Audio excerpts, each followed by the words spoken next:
میوانەکەمان گفتوگوی لەگەڵ دەکەین. کاک حاجی کاروان ئامادەیە. کاک حاجی سڵاو لێبێ، سپاس بۆ بەشداریکردنت لە بەرنامەی پرسی ڕۆژ. چەند خولەکێک لە بەرنامەکە تاخیر بووی پێما بێ بە هۆی قەرەباڵغی ڕێگەکەەوە بوو.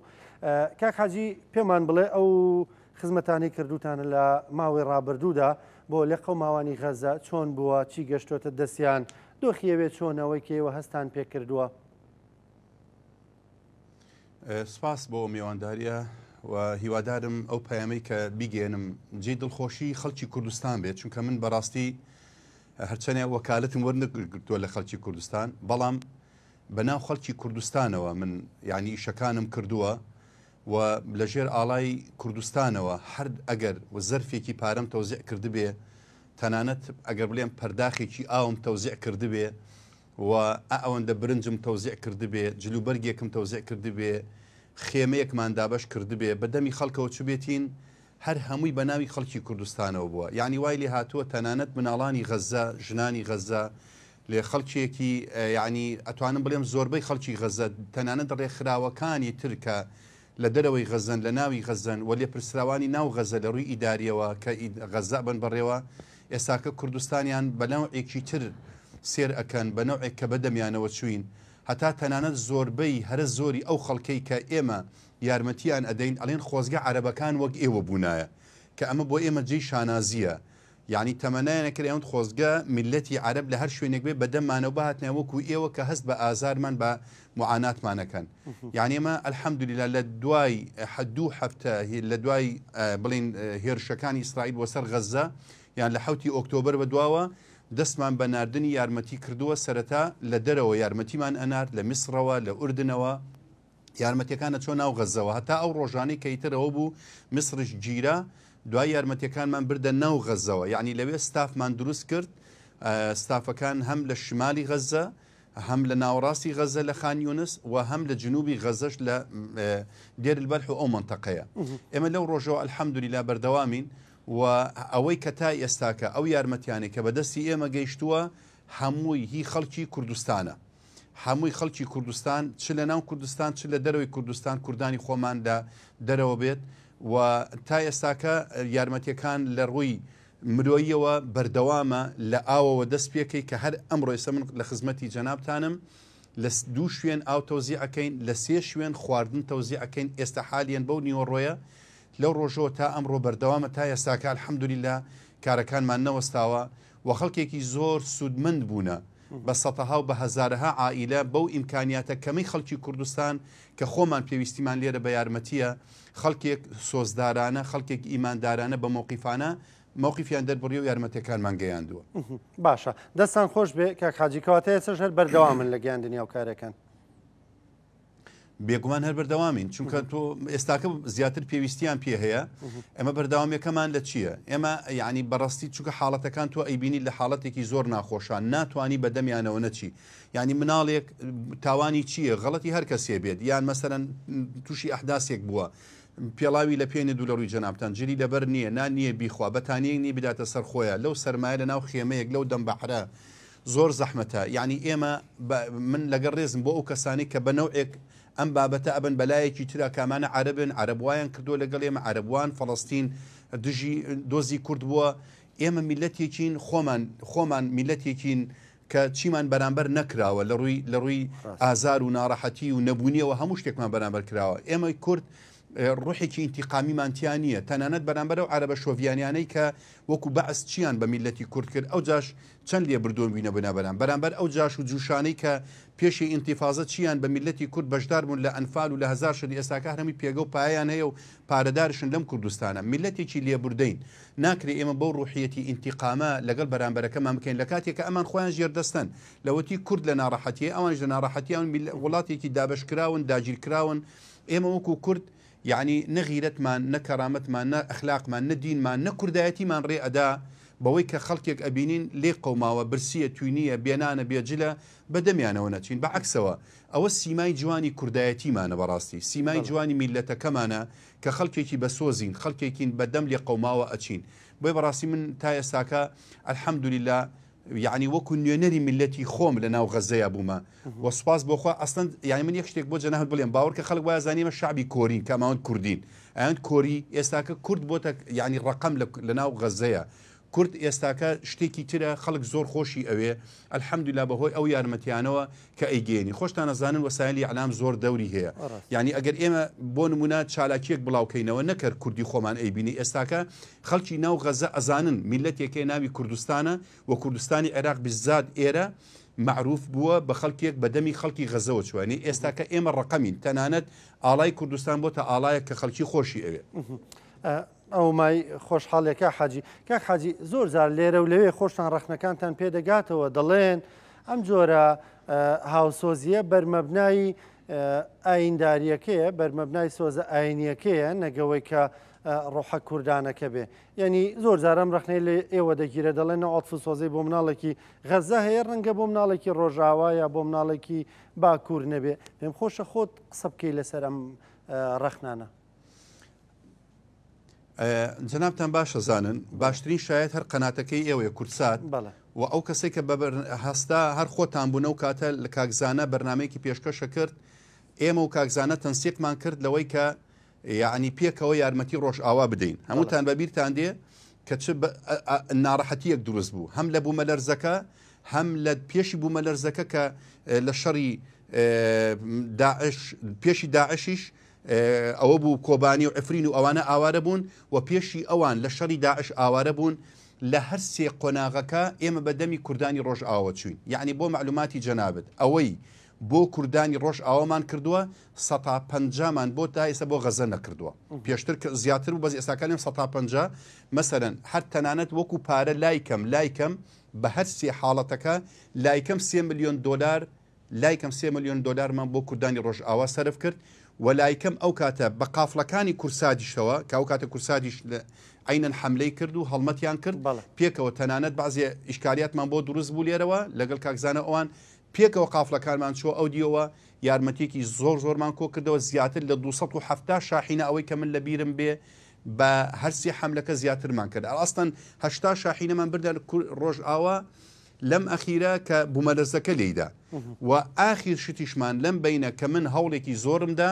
بچینە ڕۆژ ئاوا ڕێ نادەن نەک بە من ئێستا جەنابتان قەناتێکی یعنی ئیخبارین یا کورساتن ئەتوانن بڕۆن بزانن ڕێ ئەدەن یارمەتی تەوزیعکەن ڕێ نادەن ئەمە یەک دوو ئێستا حالیان لە ڕۆژ ئاوا شوێنێکی داریکراو نییە بۆ یارمەتی تەوزیعکردن ینی ئاوارەی یەک زۆر دروست نەبووە خەڵکێک پەرتەوازە نەبووە تاکوتەرایەک هەن لەم لاولەولا ئەوشمان دابش کرد الحەمدولیلا یارمەتی زیاتر لە 100 عایلەماندا لەم بینە بەعکسەوە ئەمە بەس بوتم پرسیارێکی جوابی پرسیاری جەنابەت دەمەوە طبعا زۆر ئاسایە من سۆزی ئیمانداریم بۆ برایەکی ئیمانداریمە پێغەمبەری خوا صلی الله علیه و فەرمێ من لم يهتم بأمر المسلمين فليس منهم ئەگەر کەسێک اهتمام یا گرنگی نەدا بە ئیماندارێک بە مسلمانێک لەوان نییە کەواتە ئەمە حاڵەتێکە و بەشە ئینسانیەکەی من کاتی خۆشی لە هەر قەناتی جەنابشتان ئەم قسەیەم کرد ئێستا ئەیلێم ئەگەر بۆ نمونە خەڵکێک لێی بقەومێ بۆ نمونە لە ئەوروپا بێ با کەسەکە یەهودی بێ با مەسیحی بێ با هەر دینێکی تر بێت تەنانە بودیش بێ پێویستی بە یارمەتی من بەشە ئینسانەکەی ئەچم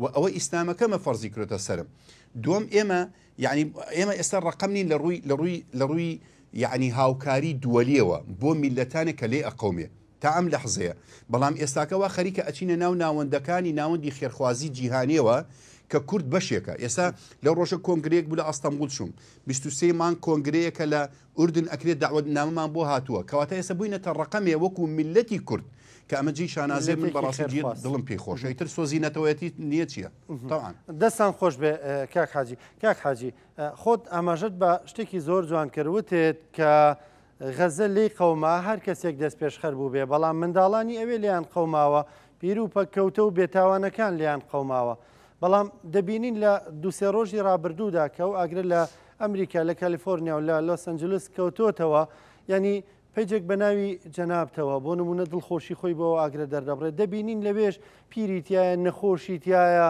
ینی منداڵی تایە ماڵ و حاڵی لێ تێک چووە ئایا ئەم ڕوانینەکە ینی تۆ ئەمێ لێرەوە ئەوە کاونتێکرد لە تۆڕی کۆمەڵاتی بەڵام ئەمە شاشەی تەلەڤیزیۆنێکە یعنی پێ دوایە ئەمە سزای خوای گەورەیە بۆ ئەوان لە تۆڵێ و تاوانانی بەرامبەر بە غەزە و دارجەیەکی ترنجامیان داوە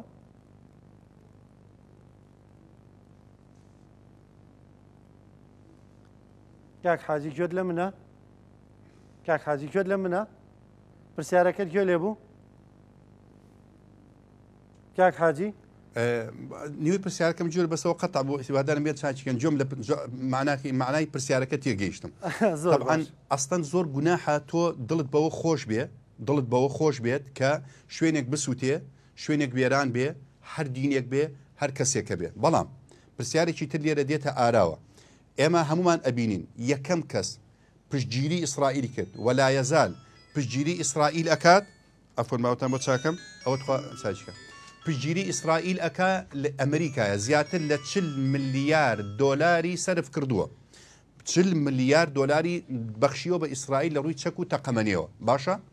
لە ڕووی چەک و تەقەمەنیەوە بەخشیەوە بە ئیسرائیل و دەعمێکی زۆر لۆجیستی و ئەو بۆمبانەی کە یەک ڕەتڵ بوونە زیاتر لە تەنێ زیاتر بوونە خێمەکانی پێسووتاوە. من مەبەستمەوە نیە خوامە ئینتیقامە لە ئەمریکا چونکە ئیشی من نییە، من نازانم ئەوە خوا خۆی ئەزانێ، یعنی نابێ ئینسان تەداخولکە. بەڵام کە کاتێک ئەوە ئەبینی بە هەموو معنای کەلیمە دعمی ئیسرائیل ئەکرێ لەلایەن ئەمریکاوە، ئەم خەڵکە جگەر سوتاوە ئەبینی کە ئێستاکە ئەم حاڵەتە ئەبینێ ناتوانێت سۆزی خۆی بشارێتەوە. من ئەمە واقعک من باس خۆم ناکەم، من باسی عامی مسلمانانەکەم کە ئەمە بابەتێکە، یعنی وەکو هات چۆنە لە ئینتیقامێک ئەبینێ. بەڵام هەمان قسەی جەنابن من دوێن لە ئەمریکا و تەلەفۆنم بۆ کرا خەڵکی مسلمانی لێ مزگەوتی لێە ئەکی دەومان پێ ناخۆشە. ئەستەن ئەو باش شتێکت پێ بڵێم فەرموو. ئەگەر سزای خۆی گەورە بێ مەسەلەن ئەگەر سزای خۆی گەورە بێ خۆی گەورە تەلەڤیبی شەبینێ واشنگتنیش با بڵێن کۆشکی سپیش ئەبینێ، ینی خۆ بڕیارەکان لەوێەوە دەردەچن وەکو خۆدا ماژەت پێکرد لەوێ مزگەوت لەو جێگەی کە دەسووتێ مزگەوتی تایە مسلمانی تایە نوێژخێنی تایە، ینی فەرموو. ئەزین چۆن من جارێکی ترە لێم ناوم نەناوە سزا چونکە ئەوە ئیشی ئێمەنی وەکو ئینسانێ، یعنی لا یوسئەل عما یفعل وهم یسئلون، یعنی خوای رب العالمین خۆی ئەزانێ سزای یا سزانیە. نا بێگومان نەخێر وەکو دڵخۆشی نەخێر، یان وەکو ئەوەی کە خەڵکێک زەرری کردێ نەخێر، بەڵام وەکو ئەوەی کە دەسەڵاتێک کە تەحەدای خوا ئەکا و دەسەڵاتێک تەحەدای هەموو ببینە مەجلیسی ئەمنت ئومەمی متحیدەت محکەمەی دەولیت من لەلایە دڵخۆشم بەوەی کە زاڵمێک پشتی زاڵمێک بکرێ وەکو زاڵم وەکو میلەت نا ئاگا لێبێ فەرقی بێت جایکەینەوە. مەسەلەن تۆ بۆ نمونە ئێستا ئێمە سەدام بەرامبەر کورچی کرد، من دڵخۆشم بەرامبەرەوەی سەدام وایت، بەڵام دڵناخۆشم بەرامبەرەوەی عێراق وێران بوو. فەرقی هەیە، من دەسەڵات لە مەگەڵ میلەت دەبێت جیاکەمەوە، بەڵام ئەمریکا وەکو دەسەڵاتێکی سەپێنەری زاڵمی ستەمکار کە پشتی ئیسرائیل ئەگرێ لە بەرامبەر ئەو مەزلومانە کە بە قەناعەتی منەوە بە 1 دقە ئەتوانێت شەڕا بگرێت نەک 1 ساعتیش و نەیتوانی. یعنی تۆ ببینە لە بەرچاوی 50,000 کەس ئەکوژرێ نایەتە جواب، کە کاتێک یەک سەگێک ئەسووتێ هەموو دنیا لێ دێتە جواب. ئەمە بەڕاستی یعنی ئەمە دووفاقیە، بۆیە من وەکو پێخۆشبوون پێم خۆشە لەوەی کە وەکو خۆم ئەمە قسەی دڵی خۆمەکەم پێم خۆشە لەوەی کەوا کەسێک پشتی زاڵمێ بگرێ یعنی نەوعی ئینتیقامێکی لێ بکرێتەوە. 40 ملیار دۆلاری سەرف کردووە تا ئەم لەحزەیە 60 ملیاری زەرەر کردو لەو ئاگرکەوتنەوەی وەکو دەوڵەت بەڵام وەکو میلەت ناوەڵڵا نەک بۆ مسلمانەکەی ناو ئەمریکا بۆ غەیرە مسلمانەکەی ناو ئەمریکاش من پێم خۆش نییە. بۆ معلوماتت ئەو مووقیفانەی کە خەڵکی ئەمریکا وەکو خەڵک و خەڵکی ئەوروپا لە فەڕەنسا لە ئەڵمانیا وەکو خەڵکەڵێم ئەوان مووقیفیانی لە سعودیا مووقیف نەبوو تا ئێستا لە سعودیا یەک مەلە ناوێرێ دوعا بۆ هەلی غەزەش بکە، بەڵام لە ئەمریکا مزاهرایە، لە ئەمریکا پشتگیری هەیە. جەنابەت بینیت لەناو جامیعەکانی ئەمریکا لە واشنگتن لە کالیفۆرنیا لەم هەموو شوێنانە چ مزاهرەیە کرا تەڵەبەکان مزاهرەیان کرد، یعنی کە مزاهرەیان کرد لە دژی ئەوەی کە نابێت دامی ئیسرائیل بکرێت. ئەستەن ئیدانەی ئیسرائیل کرا، ئێوە لە یەک جامیعەی عەربی کراوە، لە یەک وڵاتی عەربی کراوە، کەواتە ئێمە نابێ وەکو میلەتێک پێمان خۆش بێت کە میلەتی ئەمریکا بسووتێ تووشی زەرەر بێ نەخێر، بەڵام وەکو دەسەڵاتی ئەمریکا ئەبێ حەدێکی بۆ دابدرێت کە کەس ناتوانێت حەدی بۆ دابنێ.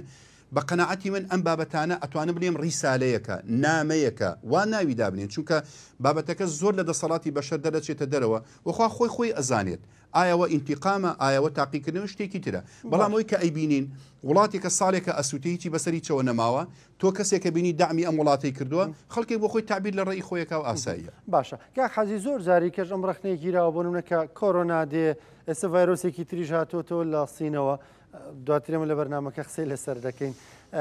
ینی ئەمانە زۆر جار وەکو تۆڵەی خوای دەبیندرێ. ئایا خوای گەورە ینی بەم ڕادێت تۆڵە لە هەموو دەکاتەوە وەکو دەڵێت تەڕ و شک پێکەوە ینی بێتاوانیش پێوە دەدا. یەک شتێک بە خزمەتی جەنابەت بڵێم فەهمێکە ڕاستی کەینەوە.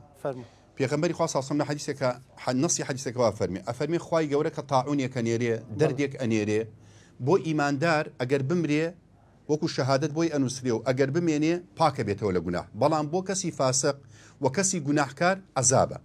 کەواتە لێرە وازحە و زۆریش طبیعیە لەم سەردەمێکە هەتا بکرێ بەقەد ئێستا فەساد زۆر نەبووە، حتا لەوەتی بەشەرێتێ بەقەد ئێستاکە زینا و فاحیشە و ڕیبا و زوڵم و زۆرداری و خوێنڕشتنی بەناحەق و خەڵک کوشتنی بەناحەق زۆر نەبووە. ئەو زوڵم و زۆرداری لەسەرم ئەرزە ئەکرێ خەریکە ئەرز تەحەمولی ئەو هەموو خوێنڕشتن و ئەو هەموو گوناحە ناکە. بۆیە زۆر ئاساییە خوای ڕەب العالەمین بۆ تەئدیبی بەشەریەت، بۆ ڕاستکردنەوەی چەوتەکان، بۆ نەهێشتنی زاڵمەکان لە بەشار ئەسەدەوە بکرێت، لە زاڵمەوە بگرە و ئەوروپاش بێتە جواب، چونکە بۆ معلوماتت ئەوروپا بەعام زاڵم نییە حاکمەکانیان، بەڵام کە پاڵپشتی زاڵمێکەکەن هیچ فەرقی نییە لەگەڵ ئەو زوڵمە. خۆزگە حاکمەکانی ئێمە ژۆک و حاکمەکانی ئەوروپا عادل بوونایە، خۆزگە حاکمەکانی و ئێمە ژۆکەوانی ئەمریکا بیان توانایە میلەتیان خزمەتی میلەتی خۆیانیان بکردایە، بەڵام کە کاتێک پشتی زاڵمێکە گرن ئەوەندە ساڵە 70 ساڵ پشتی سەدامیان گرتو ئەوەندە ساڵە ئێستا پشتی ئیسرائیلە گرن ئێکاکە ئاخر تۆ بتەوێ خوانەیەتە جواب مستحیلە. ئەم بوونەوەرە ساحێبی هەیە، ئەم بەشەرە خوای هەیە، خوای ڕەب العالەمین تا حدێک مەیل ئەدا یان مەجالەدا بە زاڵم ئیتر خۆی تەداخولەکات لە چۆ کام وڵاتەگری لە عەربی لە ئیسلامیت زاڵم بێ هەر زاڵمە. ئەوە تا ئەبینی ئەو وڵاتانە مسلمانەکان چیان بەسەرەتەوە. بۆیە من ناتوانم تەحدیدی بکەم، منیش هیچ مەلایەک ناتوانێت، هیچ مامۆستایەک ناتوانێت، بەڵام بە دووری مەزانە ئاسەواری گوناحەکانمان ستەمەکانی سەرم ئەرزەکە ئەکرێ بەشێکی ئەمەی کە ڕوو ئەدات و لە مستەقبەلیشا ڕوو ئەدا. حەزەکەم باش بزانی ئەو پێشبینانی کە ئەکرێ بەشەریەت بەرەو نەوعێکی تر ئەچێ خوای ڕەب العالەمین بێگومان مەجال نادا لەوە زیاتر پشتی زاڵم ئەشکێنێ و مەزلومی سەرخە. کاک حاجی سپاس دەکەم، سپاس بۆ بەشداریکردنت لە بەرنامەکە. ئەگەر قسەیەک هەبێ و تێک هەبێ بەتایبەت لەسەر کارە خێرخوازیەکان بۆی خەڵک پشتیوانتان بێ بۆی بەردەوامی و کارانە ئەنجام بن. واللهی من سپاس دەکەم، خوا ئەزانێ ئەلحەمدولیلا تا ئێستا بۆ معلوماتی جەنابتان تەبعەن ئێمە بە حوکمی ئەوەی ئەو ئەمانەتێتە بەردەستمان لە سەتا یەکیشمان بۆ ئیشی خۆماندانەناوە بۆ ئەم کاری غەزێت، چونکە بەڕاستی ئەوەندە لێ قەوماون. ئەمە یەک دوو ئێمە لە ڕووی ئیمانی و واجبە لەسەرمان بەدەمی خەڵکی فەقیر و برسیەوە بچین، بەدەمی خەڵکێکی لێ قەوما و ماڵوێرانەوە بچین. ئەوان ئەهلی ئیمانن، ئەهلی ینی قەزیانەیە، قەزێ ئەرزیان داگیر کراوە، قودس داگیر کراوە. دووەم لە ڕووی ئینسانیەوە وەکو کورد خوا بۆ ئەوەی یعنی بەرەکەت بڕژێ بەسەرمان سەدەقە و خێر لە هەموو کاتێکا زەرورە. بۆ ئێمە ئێستاکە جێی شانازیە وەکو میلەتی کورد نوێنەرایەتی خەڵکی کوورد دەکەین لە ناو غەزە. ئەلحەمدولیلا تا ئێستا کە یارمەتێکی باشمان گەیاندووە، ڕۆژانە لە 5 شوێن ئێمە خەریکی خواردنین. ئەو ڤیددیویانە کە ئەبین خۆزگە ئێستا بتوانین لەسەرم شاشەی لێ بدەن، ئەگەر مناڵ برسی نەبێ دێ سڕە بگرێ بۆ برنجێ، بۆ نیسکێ، بۆ شۆربایە. واللهی یەک مانگێکی ڕێک ئێمە بەس نیسک و مەعکەرۆنیمان تەوزیع کردو، چونکە برنجمان دەست نەکەوتووە.